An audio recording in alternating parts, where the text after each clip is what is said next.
historian, author, and of a newly published book by Taschen about Hollywood, Life magazine, right? Life Hollywood. Justin Humphreys, please welcome.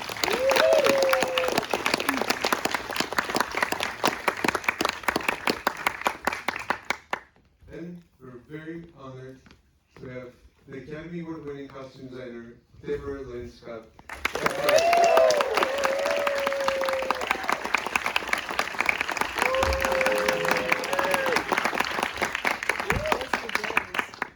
Enjoy. Are we on? Can you hear us? Yes. Yes. Okay. Good. No. Are we? No, we're mic'd. The mics. Okay. Okay. Can you hear us? Yeah. All right. They gave me a mic. What do I know? So, Can you guys hear me? Yep. Yes. Oh my! Is this not a fantastic theater? Oh my God! Yeah. And we're right here. I think if you threw a rock, you'd hit where you shot the movie. I mean, like we're right there. But you know, after all these years, Back to the Future has inspired sequels, a musical, tons of merchandising. You can get a Lego Marty and Doc and DeLorean, among other things. There's a burlesque parody. There are tons of Halloween costumes, and we'll likely be seeing a lot of Docs and Martys around town for the next week or so. So my first question is, like, did you think this movie would have legs like this? No, I mean, I don't think when you make anything, you really think about the future of it, right? And how it's gonna grab the imagination of the people. I'm sure there's a lot of people here who weren't even born when this movie was made. And it amazes me. I really always like to know, like, why is this such a popular movie, do you think? You know what? It takes an imaginative concept and it plays it out very logically and very inventively. And there haven't been a lot of really good time travel movies. I mean, there's a few that are excellent and a lot of kind of funky ones. And this one just really. And also, it's the cast. Yeah, Oh my God! Fantastic. I mean, I have to say, you know, Christopher Lloyd and Michael J. Fox are tremendous. We were just talking about Michael J. Fox. I think, you know, for those of you who are old enough, he was a big star from Family Ties when this was being made. And people sort of wrote him off as a kind of lightweight TV actor. And he is anything but lightweight. I mean, so much of this movie is him reacting. His reactions are so good and so inventive and so funny. And I remember him saying that he and Christopher Lloyd just hit it off immediately, and Lloyd's energy was so high, and his energy was so high. But my first question is, so how did you get involved? Was it you had done E.T. for Spielberg, and was it Spielberg who brought you onto this? Yeah, absolutely, yeah. And then I met with Bob Zemeckis, and there we go. So lucky girl, you know. Now, my first question of this logistically is, now I don't know how many of you know this, the original Marty was, it was Eric Stoltz. And they shot for, I think, was it a month or 6 weeks? 5 weeks. 6 weeks, yeah. So how do you, when you have a change of leading man like that, I mean, in terms of the physicality is different, the physique is different, everything else is different. How do you pivot like that and come up with a new design on fairly short notice, I'm sure? Very short notice. I think it was like a Friday night. We shot a lot of nights on that, as you can tell. And, you know, I went home and got a phone call, basically like, oh, there's going to be a little change of actors. And my recollection, of course, is that we didn't drop a day. We kept shooting on Monday. So it was a really hectic weekend, and then it was kind of just a do-over because everything was different between the two actors. And Michael's physicality, much different. So it just sort of, you know, I just started over. And we went back and we didn't reshoot everything. What we did was, I thought, much harder and really hard on props, and you know, was to go back to an actual scene that we had already shot remove and shoot every angle that would involve in Michael with everything that was already there, right? So you had to absolutely do everything. It was an absolute master class in matching. So that was kind of stressful for everybody, but it worked out. You can't tell. You can't, you really can't tell. No, because there was originally a different actress played his girlfriend, and I think that's what they recasted because of height, the height thing. And because apparently Eric Stoltz, he wasn't doing a bad job, he was just playing it seriously. Like he was a really different actor. A much different actor. And it's kind of a shame, and it's not a great. I feel bad that it carries on. Like this is one of the stories of making it Back to the Future. So it's just kind of fascinating. I mean, and again, it's so strange because I just can't imagine Back to the Future without Christopher Lloyd and Michael J. Fox again. Right. Absolutely not. And I think it was a really just a gutsy move on it shows the power of the director and the producers that they can make that decision and obviously for the best, yeah. And it cost a lot to reshoot. It was expensive. But now, how did Marty's signature look develop? What would you consider his signature? You mean his 80s? The grid shirt, the and 80s? The 80s, and the red puffy vest. Well, it was just kind of a compilation of a lot of things. And in 1985, 1955, the first thing about doing all the research was sort of to see where in these two time periods do things kind of align.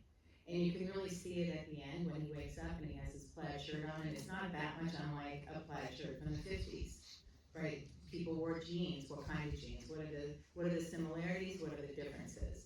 So I've just played a lot on that. And at the time, 1985, I mean, if you didn't have a pair of Guess jeans, you weren't anybody.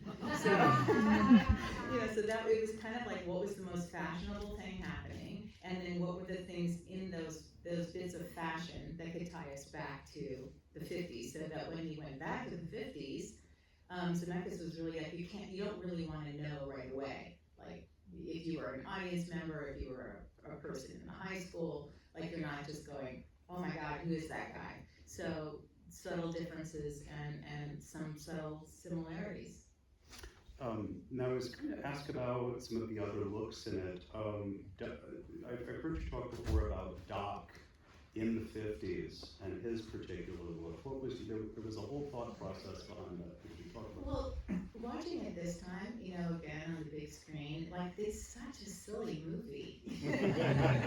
It's so silly, and it gave me such. I remember taking it so seriously at the time. It was one of my first real period films.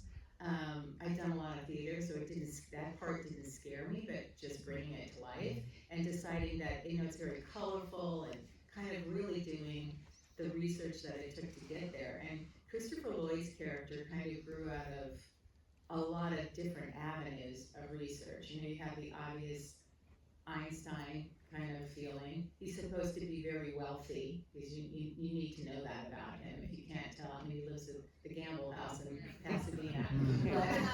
Which never looked better. Never looked better. Gorgeous. And his garage was a set, so, so he's wealthy, he's eccentric, it's like putting all these things together, the kind of dressing down for no reason, the crazy monogram shirts, and then just sort of tossing it up in the air and letting it kind of land and Chris just, he just ran with it. So he has the greatest crazy eyes. Yeah. I mean, the first movie he did, I think, was Tabor in One Flew Over the Cuckoo's Nest. Yeah, He's just great at that look. But by the way, he just turned 86. It was just his birthday. He's brilliant. And he said something about the character that Doc is always in panic mode. Like he never lets up. It's constantly jittery. But the way that Michael J. Fox plays off of him is just tremendous. But I was talking about some of the other costumes in it. I was fascinated how there's not a lot of red in it except on Viv. He's very, did you know May Ralph costume? Yeah. May used to say, she goes, red is a very angry color. And I think that sort of was that deliberate, just using the look? Probably, I don't remember, actually. I think probably, yeah, I mean, there's a lot of soft kind of colors in there. It's like, how do you create the palette being colorful without being strident? And red is quite a strident color. You know, there's not a lot of black, there's not a lot of white. It's very kind of in the middle, but still kind of going back to the idea of Technicolor a little bit. And it's generally kind of a pastel palette. You keep it generally kind Yeah, of like a pretty saturated pastel palette. Yeah. There was something else I was gonna, Except for the vest, of course. no, of course, Crispin Glover is absolutely wonderful in this. And I say this with the deconstruction, he's one of the American cinema's great eccentrics. What was it like working with him? He's exactly like that. Yeah, was he acting? You know, was it part of his getting into character? Probably. But, you know, he's so kind of kooky, which really lends a whole other element to the, like, you're like, oh, the actual nerd's gonna win here, right? He's gonna get the girl. It's so beautiful. It's so, kind of opposites, you know, extremes. And it kind of really works for him, but yeah. And he's fascinating to watch because no one acts like Crispin Glover. No. Nobody. No. Now, you've His done... hair, he drove me crazy too, because he would always come out with only half his shirt tucked in. And I was like, okay, fine. It was so important to him to have that. That was his signature move. Well, I love in the 80s, just hit me this time in the 80s, he has that horrible 80s yuppie hair. I thought that was great, that yuppie power hair, you know. So you've done a lot of very elaborate period films with a lot of characters, like Hoffa and so forth, and Titanic. And you have a lot of background players in this, in period costumes. That was going back 40 years. How did you go about dressing them? How much was bespoke? How much was from costume houses? Well, for the background, I mean, you know, watching it again too, and realizing how it was almost all rental, and it was, and some purchasing, but it was, at the time, it was so much more accessible to get your hands on 50s clothes. So you could go to every, you know, Goodwill practically and find something that no one had worn, and so we did a lot of collecting like that too. You know, so it was kind of more at your fingertips. So I had a lot to choose from, and that's why I could be very specific about my color palette. And you could still buy dead stock, which would be brand new things that no one had ever worn. And there were collectors all over the country who had their own collections, and you know, you just start reaching out to people. Of course, there wasn't the internet, fax machine, you know. But you know, so it was harder, but it was like the riches were there. So for this, it was pretty darn, I wouldn't say easy, but it took a long time. We really collected a lot of clothes, and then we would just fit every single person. And as we did that, you sort of feeding into, I really enjoy dressing background, and one of the reasons is because it's really another part of the narrative of the film. It's like a lot of costume designers, or people think that costume designers are just like interested in the stars or the leads, or you know, but the truth is that your background is what kind of makes your palette, and it becomes a whole narrative. It's just like the set design or anything else.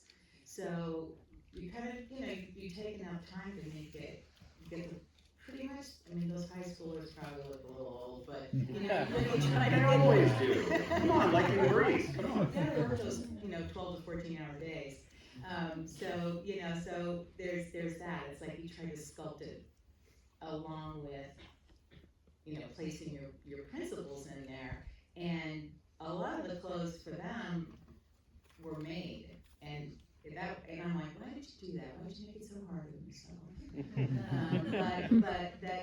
But also found, you know, it's like that crazy shirt that Michael wears, that's all dotty and crazy. It's like, that was dead stock, and there were like 6 of them, and I could remake them so that the pattern matched, and come up with about 3. You know, so, and there was also this, I was young in my career, so I was always nervous about not having a multiple. So I was like, pretty sure I needed a multiple of everything, which I'm totally over that fear now. But yeah, it was kind of a thing, but it was really interesting to the same thing when you make a lot of things for a period film and you're juxtaposing it with actual real garments from the period, you know, you have a pretty high bar to meet, so, which is a big challenge and a lot of fun too. And one of the great things about this is, like, so often when you're doing period films, you're dealing with real people. Right. With historic figures, and there's a certain amount of fidelity that you have to have this. And of course, this you can just, you can have a lot of fun with it. But I like how you make it realistic. You're not, nudging people in the ribs by trying to make any of the costumes funny. Like there's a real reality to them. Except for Christopher Lloyd. Oh yeah. Yeah. I don't really go for comedy clothes unless it's really for a purpose. Because to me, it just kind of backfires. It's like the joke gets old real quick. You know, you sort of steal the joke from the actor a little. Eugene Levy in the bondage gear and armed and dangerous. That's an exception. So, it had to be. Oh my God. But with Christopher Lloyd, so there's the overcoat. That was pretty much a lot of that was for dramatic effect at the end, right? Mm-hmm. And also, it was really cold. You could see their breath a lot of the time. But also there's a lot about his clothes too that I, in retrospect, or probably at the time intuitively, was there a lot of movement. Everything's kind of with him, right? His movement's chaotic. The clothes are moving. They're sort of sliding all over the place. The long, so that was part of it too. That helps build the exterior character, I think. Now, were you getting much input from the actors on their costumes? Yes and no. I mean, there's no one funner in a fitting room than Chris Lloyd, I just gotta say. And he just comes in and it's like, what are we gonna do here? We played around a lot and it was really a lot of fun. The other actors, they're really young. A lot of them hadn't been, in very many films. So it was pretty easy to lead them. And I think when you're doing a period thing too, it's like it's part of your job as a costume designer to educate your actor. So you might be showing them a lot of research material, and I do a tremendous amount of research, so I feel like it's, all up here. But it's important to sort of extend yourself in that way so people are comfortable. Now, how did you, this is of course the pre-internet era and so on and so forth, goes without saying, how did you research this? A lot of, at the time, still now, you can get old catalogs, which are just, the best. Watching a lot of old movies from the period and sort of sussing out like what felt authentic. You can documentaries, magazines. It's pretty much all over. Yeah. Now. The library.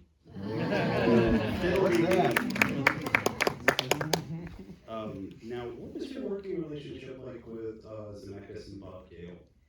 We had a really good time together. It was there were a couple of very specific times, which I'm sure many of you have heard the stories where the writing would come back around to what the costume might be, and one of them was I'm not sure the joke had not been developed when Michael took over the movie of the red vest, that line. So we all got together and it's like, okay, what can you do, and how does he stand out, and what's funny about that? Again, what's funny? I don't know. So I thought about it for a really long time, and one of the things I came up with at the time, again, thank you, 80s, everybody was wearing North Face. That was like, you had to have a North Face coat or vest, I'm like, well, that's kind of interesting. So I brought that to him, and then Bob Gale wrote the line, the life preserver. So I feel like it really contributed. And the other time, which, that ridiculous looking thing that Chris Lloyd wears when he comes back from the future. And I was really, I don't know, we're going to put him in Star Trek, so I was like, really struggling over it. And again, got together, and the question was posed to me, what are people going to wear in the future? Like, in all seriousness. And I'm like, if I knew that, then I would be a wealthy person. But yeah, it was like, oh my God, what are people going to wear in the future? So there was a lot of discussion, and all I could do was come up with sort of some of the elements that tied him to his character from the 50s and on. And then the idea, it was just so ridiculous, you know, it's like, when you look back through time, things like, okay, men have worn ties for decades and centuries, and so let's make it a clear plastic tie. I don't know.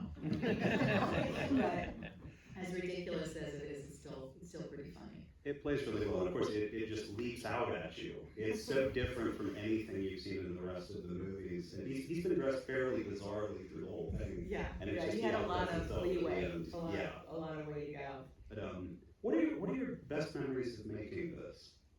Ooh, wow. Just, you know, it was a tremendous amount of satisfaction that early in my career to sort of dress a whole scene, especially like the dance, you know, be able to kind of stand back and go, oh, that's pretty good, you know? So, and just working, I really, really enjoyed working on the backlot because it had such Hollywood history.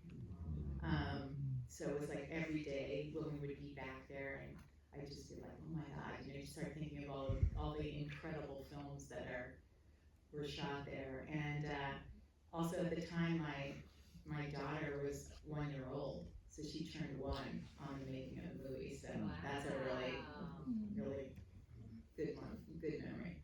Was it a fun film to make? It seems like it was kind of fun. It was a lot of fun. It was a lot of work. It was really hard shooting. We shot a lot of hours. We had to make up all that time. And night for night too. Yeah, night for night. It was cold, you know, but we had a lot of fun. It was pretty. And, you know, I'm just gonna, as a little sidebar here, note that there were literally 3 costumers, myself and 2 people in the credits. That's it.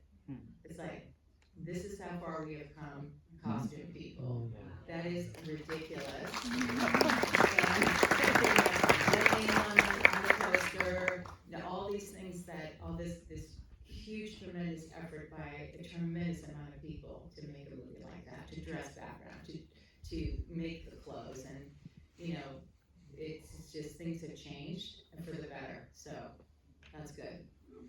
And it can still fill a theater, and people are still madly in love with the movie. Yeah, I still wonder why. Can anyone want to speak to that? I just think it. Just the confluence of all the things. Everything. It was lightning in a bottle. There you go. Yeah. And again, I think a lot of it has to do. The cast is so good, and fortunately, I think almost all of them are still with us, with the exception of Wendy Jo Sperber, who was so good as Marty's sister. She died way too young, and she's so funny in this. I was going to ask you about E.T. I'll digress for just a second. Deborah did the costumes in 3 of the top 10 highest grossing films.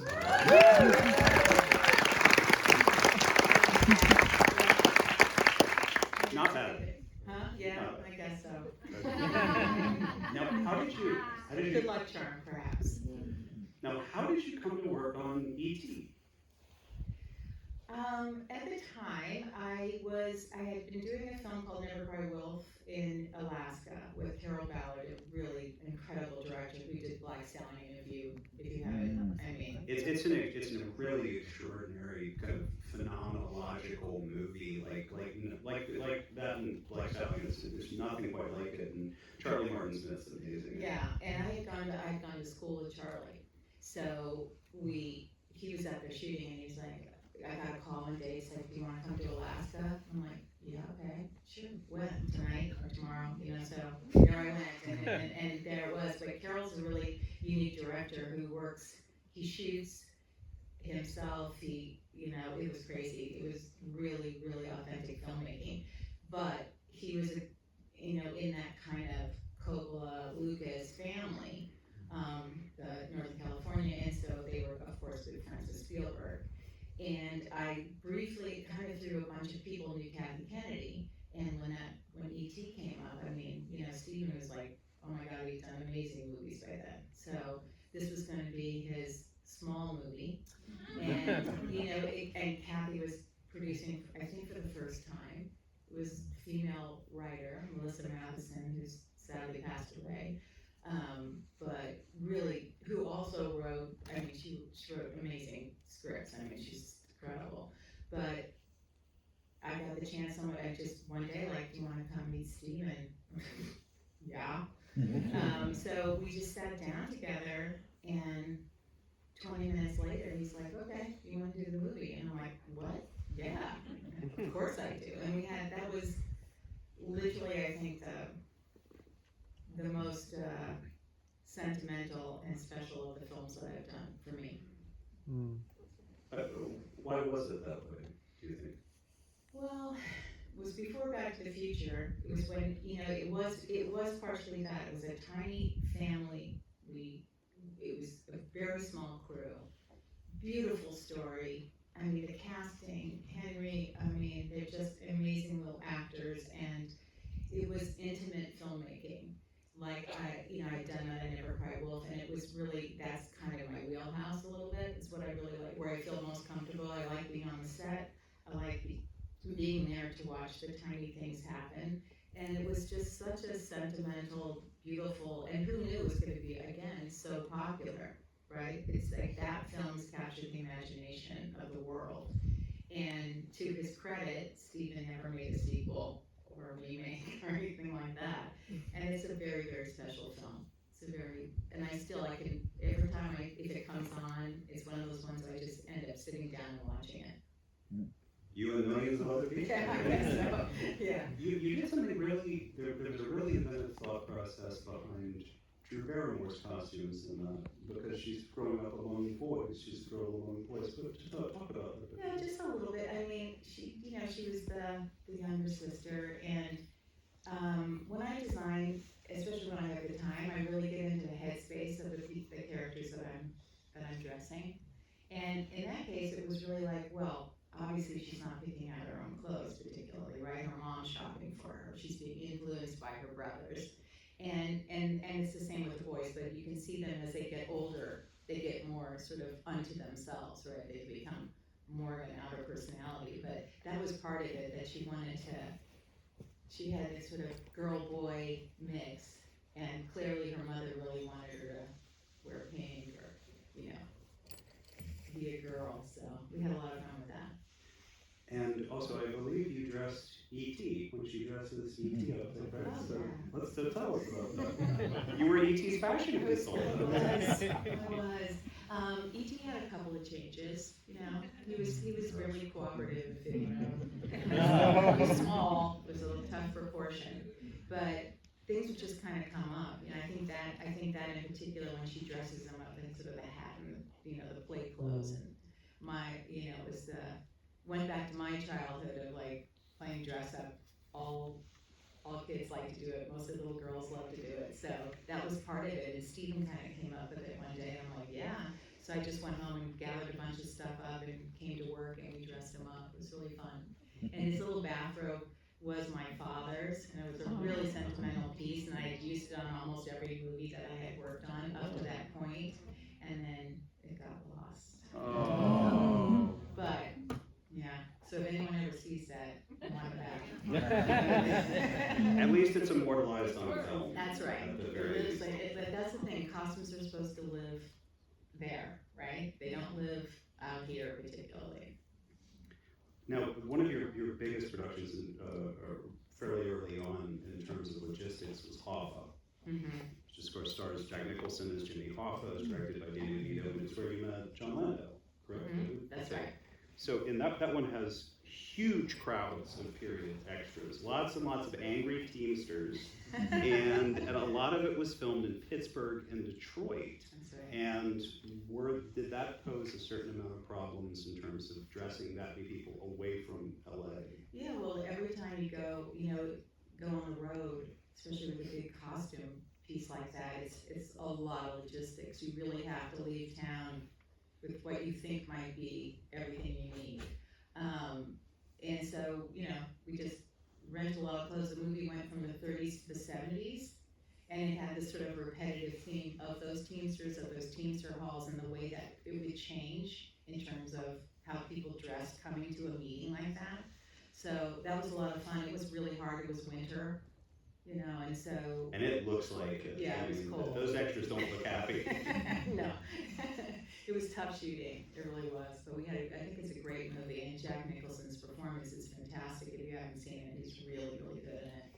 Now that leads me into my next question. When you're replicating a historic figure like Jimmy Hoffa in this or Bobby Kennedy, I get the basic idea of how you research, but what are details that you zero in on to convey the character through the costumes? What do you look for? Well, a lot of it is silhouette, you know, and then you really have to, like somebody like that, you have to look over a lot of their lifespan, because you need to know how they grow and how they change and how they stay the same, right? So, and a lot of research, like when you go back in time, it's black and white, which is misleading. And then you have to kind of look, I look a lot at real clothing, because real clothing from the periods, any period, really gives you a real sense of what the color palette could be. But yeah, it's really kind of trying to place them in a particular place and time. And Hoffman himself changed, but very much stayed the same. So you try to find those through lines and also, you know, the slight differences in silhouette. Now, where did you get the costumes for all the extras and so forth outside of town? Or what? Oh, we rented almost everything in Los Angeles. Oh, you did, and okay. trucked it Yeah. And it was not pretty when it was like icy and the trucks weren't good, and we got to Pittsburgh and it's like a lot of clothes were lying on the bottom of the truck frozen, so it was like, it was just, it was hard. The glamour of the movie. Yeah, it was so glamorous, but I was fortunate enough to meet John Landa, who at that time was working at Fox, and he's a very dear friend of mine who passed away last year, a producer, mentor, friend, just, you know, really important in my career. And he came out to visit us because it was having a lot of financial problems, and it was kind of a troubled production in some ways. Beautifully directed, actually, by Danny, but he had to come out from the studio to be the bad guy. And so, you know, like, and one morning I was like, oh God, it was like the crack of dawn, freezing, and I'm like, oh, I hadn't gotten any sleep, and get in the van, and here in jumps John, and the first thing he said was, tell me what's going on, what can I do to help?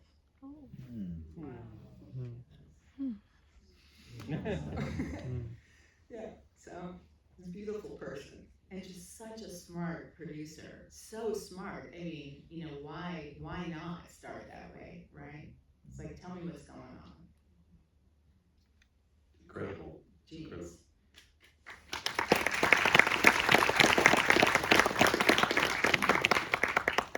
So you mentioned the silhouette in recreating historical figures.